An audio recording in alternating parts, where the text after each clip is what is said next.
America's economic system is in trouble and has been for more than a decade. It never fully recovered from the financial collapse, and that's been true regardless of who has been in the White House. The middle class is declining. That trend doesn't seem to be slowing down. The question is, what will replace our middle class? Joel Kotkin just wrote a fascinating piece for the Orange County Register.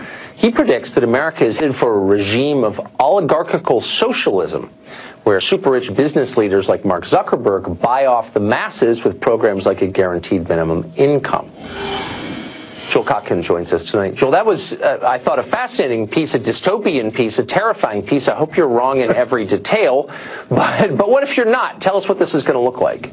Well, I usually don't think I'm wrong. I think what's basically happening is we have a very small number of people who have unprecedented wealth and parts of the economy and control over media like we haven't seen before.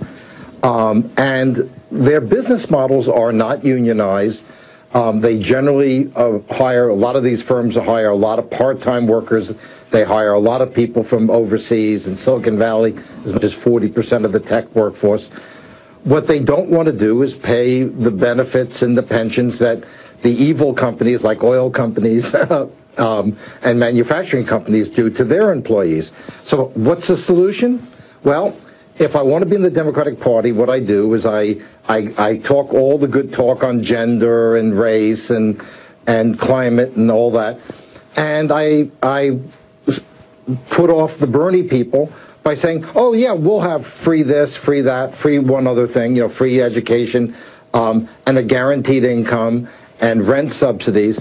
And by the way, how are we going to pay for it? Oh, we're not going to take $100 billion from Jeff Bezos, so he'd only be stuck with $50 billion. We're going to take it from your average, upper middle class household owner, and that's what they've done in California, and I think that's what they want to do nationally. They're not going to attack the oligarchs. They're going to attack the upper middle class, which is where the money is.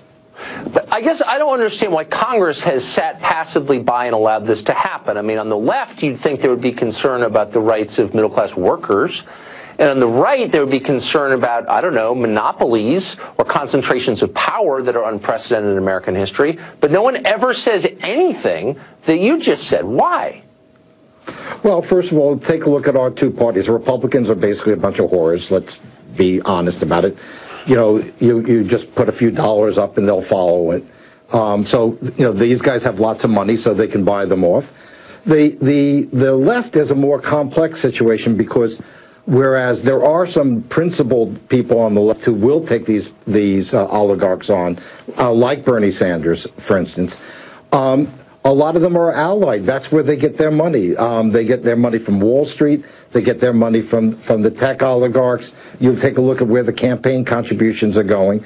So the problem is, how do you have a Democratic Party that is basically made up of the richest people in society, and how do you serve the middle class and serve those people at the same time? Well, the way you do it is you change the nature of the middle class. The middle class no longer owns a home, probably has a family, is a renter for life, living in a little apartment, and by the way, will vote reliably Democratic, and, because basically they're going to be completely dependent on the government for their lifestyle and for their retirement.